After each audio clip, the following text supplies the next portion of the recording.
giring atas opini yang dia mau, atas analogi yang dia inginkan. Nah, kalau kita selalu menggunakan analogi yang dia inginkan tuh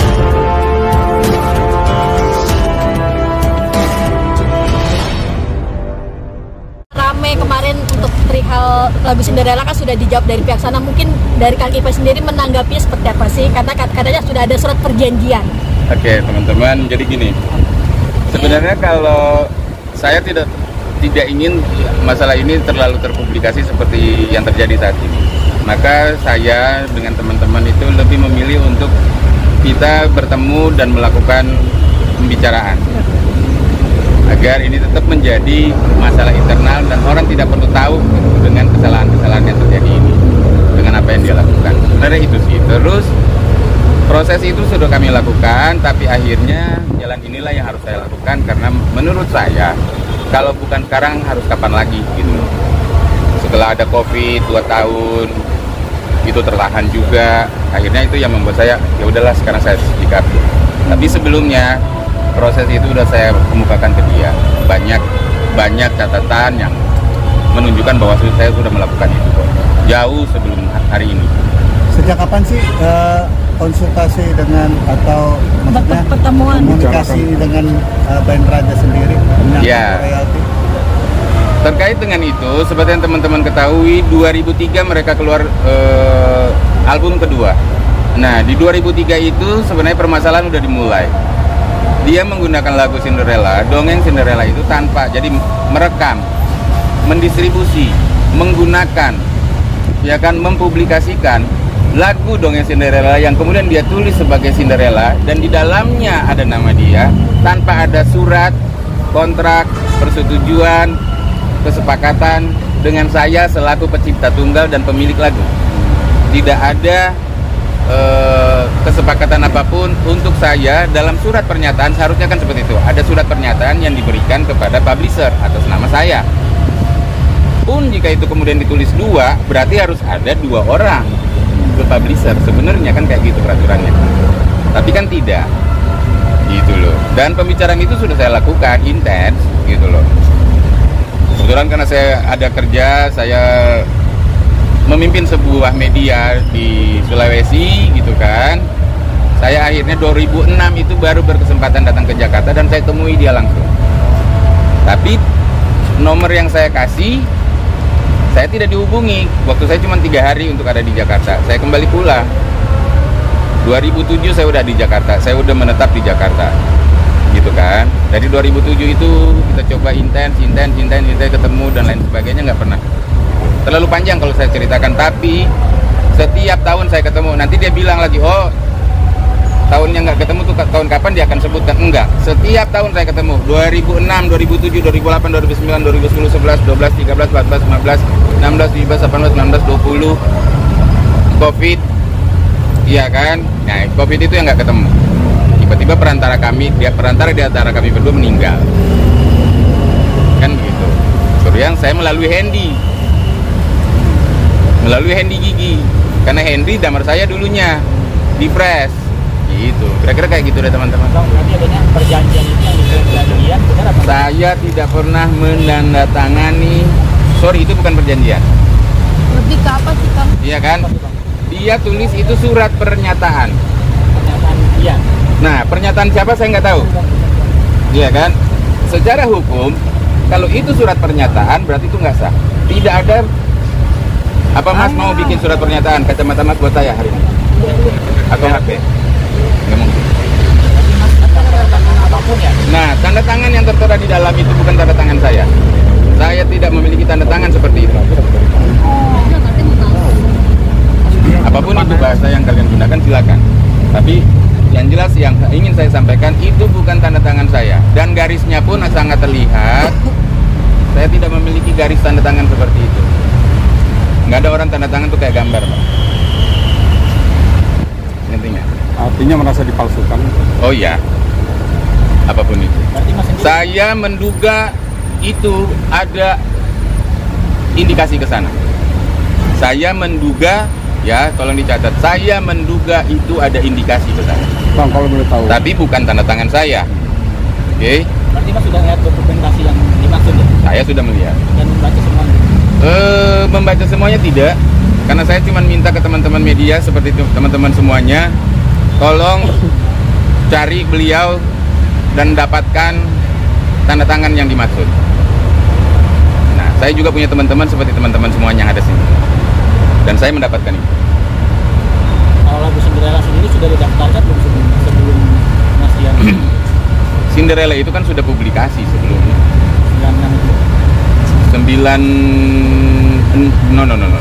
96 saya menciptakan Cinderella di kampus, di kos-kosan di kampus saya ciptakan Cinderella. 97 98 itu saya 97 itu saya bikin demo, 98 itu kemudian saya masuk ke Indosmart Sakti pakai lagu itu. Lagu itu udah pernah kita recording di Indosmart Sakti, saya, Hendy dan teman-teman. Hendy waktu itu masih di press dengan saya.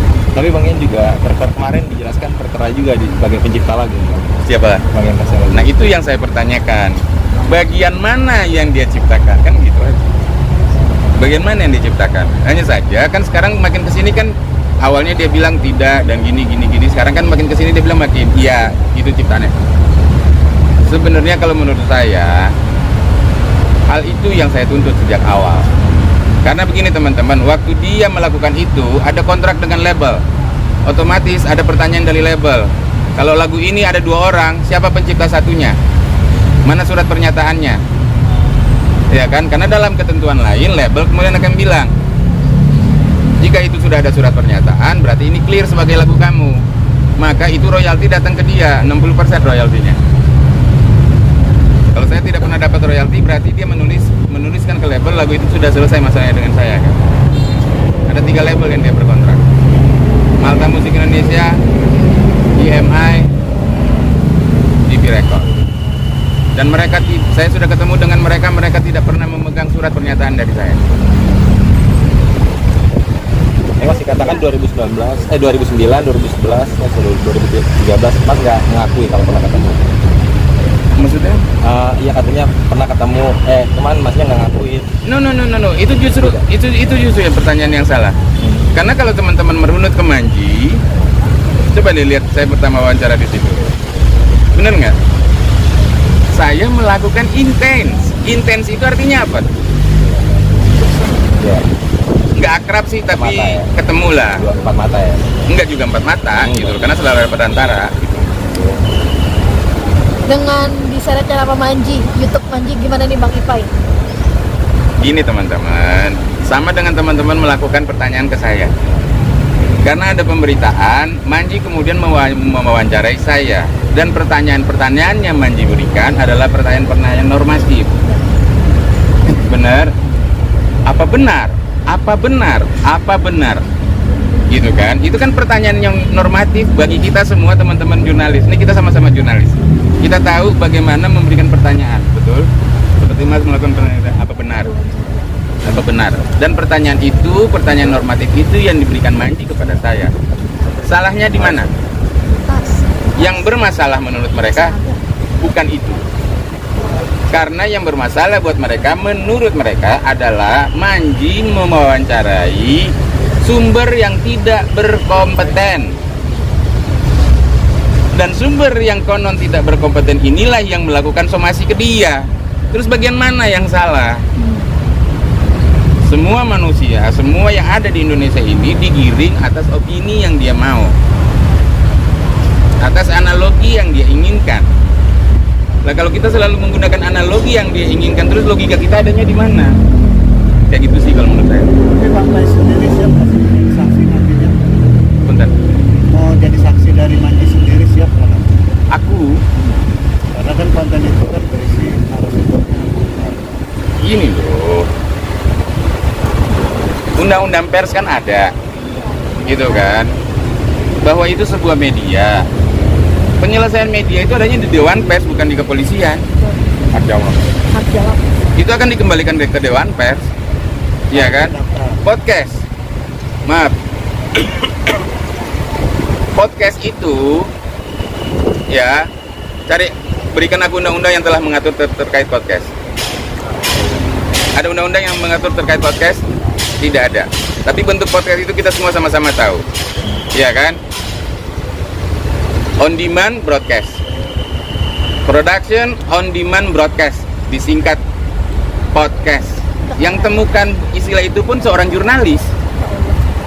Menyingkat itu podcast. Basicnya apa? Radio.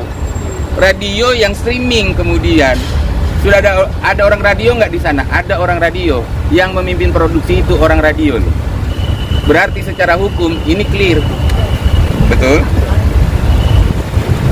Mereka nggak paham media, maka kita sampaikan lah ini. Teman-teman semua orang media. Tapi kalau diminta menjadi saksi siap. Terus kenapa kita nggak siap? Ya, Mas juga kalau jadi saksi siap juga kan? Oh. 20 miliar. Menurut teman-teman yang lain malah kurang. Gitu. Imaterial itu kan nggak terhitung. Benar nggak sih? Nah itu lebih ke imaterial yang lebih banyak, lebih ke perasaan. Makanya jangan dibawa perasaan. Bang Ipai, kecewanya seperti apa dengan teman-teman Raja sendiri? Artinya kecewa. Gini loh, kalau aku sebenarnya aku tuh tipe pemaaf, Pak. Jadi kecewa dengan mereka, detik ini saya nggak kecewa sebenarnya. Saya cuman ingin semua regulasi dan undang-undang hak cipta terkait industri ini berjalan dengan baik. Nggak lebih nggak kurang. Itu aja. Once itu menjadi hak, akan tetap menjadi hak. Bahwasanya ada sebuah kewajiban harus kita tetapkan sebagai sebuah kewajiban. Itu sungguh.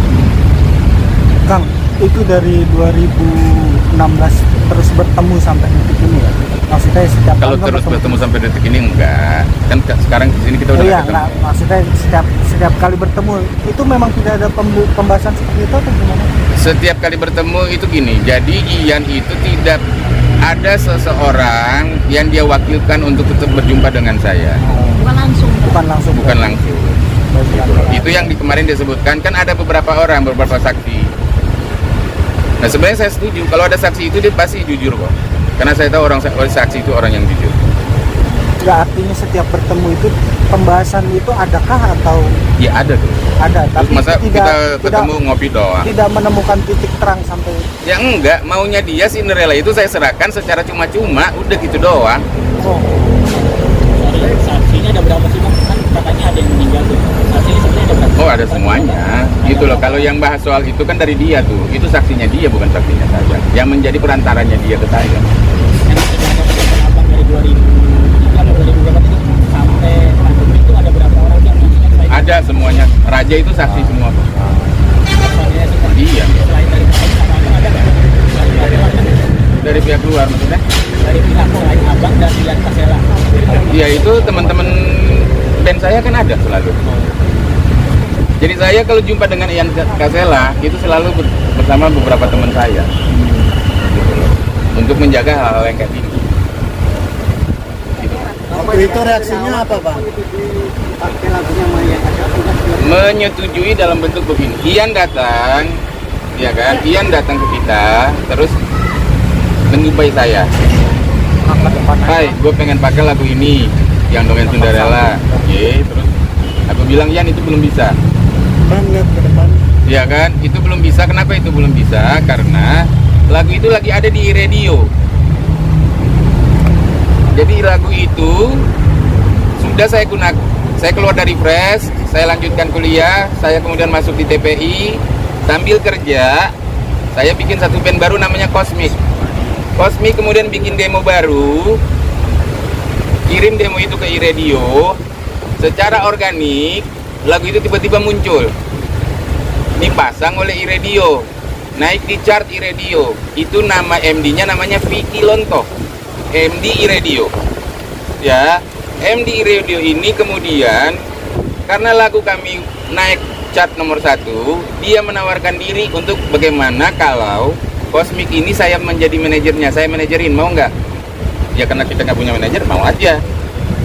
Gitu loh. Vicky Lonto kemudian membawa kami ke beberapa stage, beberapa panggung yang bagus gitu kan. Sambil dia juga memberikan, Pai, ini si Prosound mau ketemu lu tuh. Demo gue udah kirim ke Prosound. Udah ada di Prosound. Gitu loh. Jadi lagu ini udah publish. Jadi bukan lagu ini ujuk-ujuk dia dengar dari mana lagu ini. Ya kan? Dia nggak mungkin cuma denger dengan genjreng-genjrengan gitar. Karena lagu ini ada di chart iRadio. Jauh sebelum Raja muncul. Teman-teman paham nggak? Iya. Jadi ada program indie. Lagu itu menempati chart terbaik. Iya kan? Bahkan MD-nya ini Mas Vicky Lonto ini tadinya kita nggak kenal. Dan iRadio tahun segitu Mas, itu radio paling booming. Radio Indonesia paling booming. Kemudian kami diwawancara ke radio, gimana caranya tuh lu bikin lagu Cinderella? Ya begitu jadinya. Terus kamu gimana?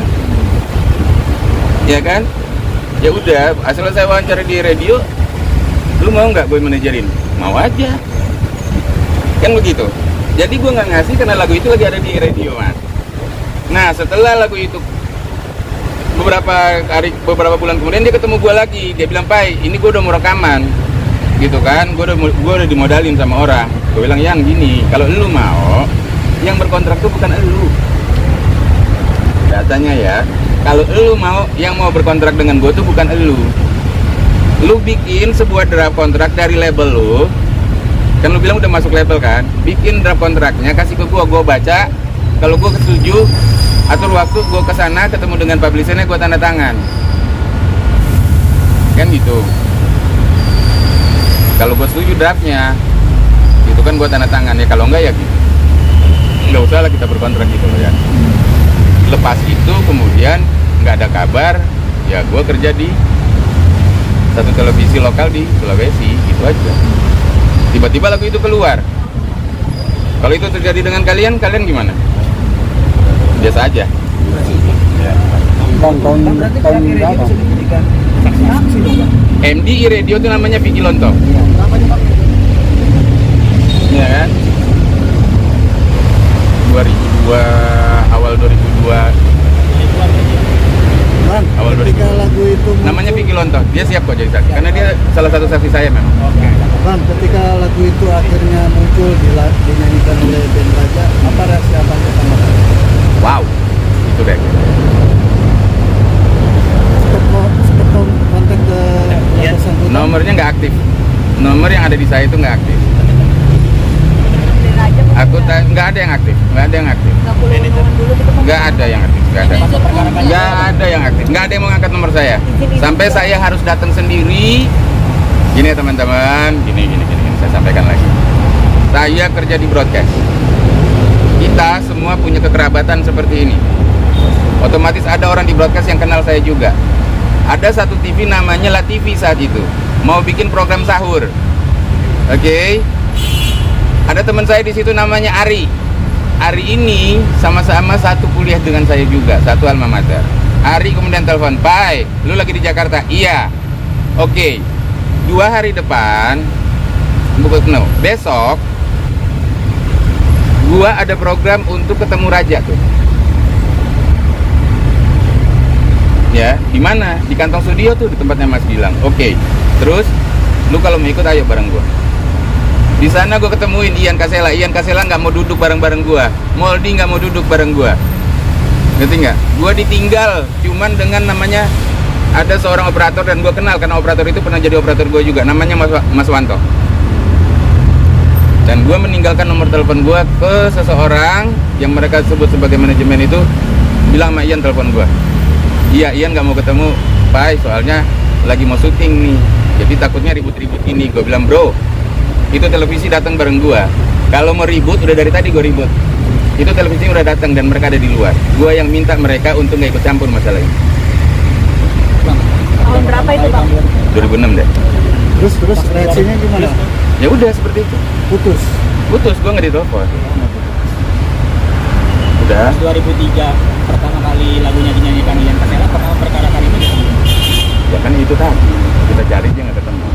Oh, berarti jalan damai dulu awalnya. Enggak, bukan jalan damai. Jangan kamu belokkan bahasannya. 2003 saya hubungi nggak ketemu. Intinya. Jadi album itu kan keluar 2003. Boomingnya pertama kali dia muncul di televisi itu 2004 kalau saya nggak tahu.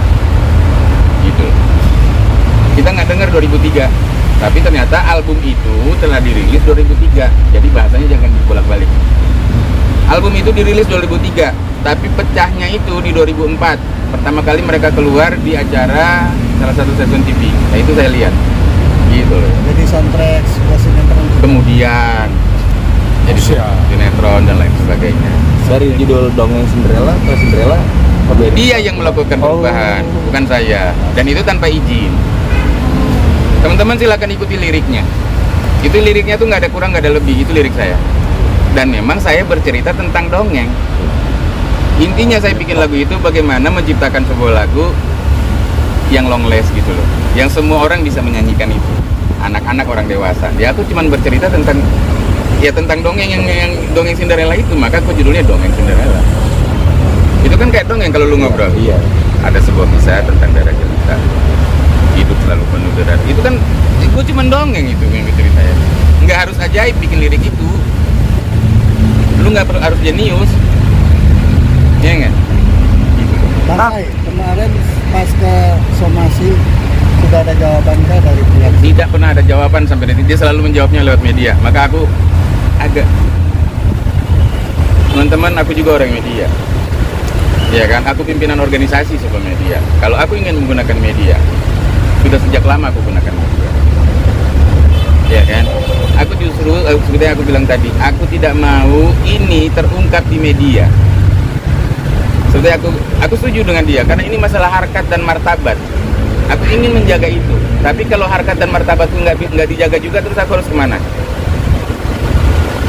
Gitu. Tapi Kang, kalau dia bilang bersepakat tidak ingin blow up di media, kenapa kemarin ada satu konten di medsosnya yang bilang inilah kalau ada yang mau Raja nyanyiin lagu ini harus bayar 20M. Konten? Jadi ada satu konten dia. Konten sopo. Konten dia. Raja dan Ya iya. Ya. Ya itu dia, memang gaya dia. Emang gaya dia. Itu kan memang gaya dia. Bener nggak sih? Udah selesai urusan dari Malaysia, dia datang ke sini ribut di sini. Apakah sebesar ini? Enggak. Bang Pai, katanya Bang Pai mengancam produser penata suara para ini. Benar nggak Bang? Siapa yang bilang? Masya Allah, jangan bawa-bawa gitu. Jangan bawa-bawa gitu. Saya hanya menyampaikan benar. Enggak. Saya sama Pak Rayu temenan. Itu bapak saya. Lihat kamera, Bang Pai. Ya kan, jangan kayak gitu. Penjelasannya dijelaskan aja Bang. Ya, tidak ada ancaman dengan Pak Rayu. Saya hanya bilang ke Pak Rayu. Jadi gini, saya mempertanyakan gini. Dia membawa-bawa Nagasara bahwa Nagasara bersaksi. Saya tanya ke Pak Rayu. Pak Rayu, ya, apa benar Nagasara bersaksi? Enggak ada tuh Mas Iman. Jawaban Pak Rayu jelas. Saya ingin memediasi jika kemudian Ian Kasela juga mau dan Bang Ipai mau, dan Mas Ipai mau. Itu nggak lebih nggak kurang. Jadi dia jangan bawa-bawa Nagaswara, karena Cinderella itu tidak ada hubungan dengan Nagaswara. Betul. Loh, kenapa dia bilang saya mengancam Nagaswara? Ini makin kemana-mana nih, pertanyaan kamu bahaya loh. Enggak, itu makin kemana-mana loh. Jangan ngambil orang lain lah, kasihan lah, itu orang tua. Janganlah. Iya kan? Karena mau datang ke Wami sendiri, karena kan sudah tercatat lagu itu sendiri. Biar itu dulu, biar selesai dulu masalah hukumnya. Itu otomatis akan merubah semuanya. Mas Ipai akan langkah selanjutnya kan dirimu dilaporkan juga ya di Polda sendiri. Apakah langkah selanjutnya dirimu? Ya saya akan temui. Itu dulu deh. Ikuti proses hukum yang ada. Iya, gitu aja. Kalau memang saya dipanggil, saya ditemui aja. Terkait gugatan 20 miliar tetap memang yang nggak ada tambahan lagi. Masa kamu mau nambah sih? Kamu nitip. Berarti yang diinginkan emang pertemuannya. Terakhir. Ya, Boleh. Terakhir, ada pesan apa Bang Pai? pesennya. Dari pihak untuk pihak sana. Ya udahlah. Biarkan masalah ini berproses dengan baik, gitu kan. Apa yang menjadi hak tetap akan menjadi hak, dan apa yang menjadi kewajiban harus menjadi kewajiban. Bahwasanya kemudian ada di sana pernyataan-pernyataan bahwa ini telah berproses secara hukum, ya biarlah itu berjalan. Tapi semua ini kembali ke ia, akui atau tidak.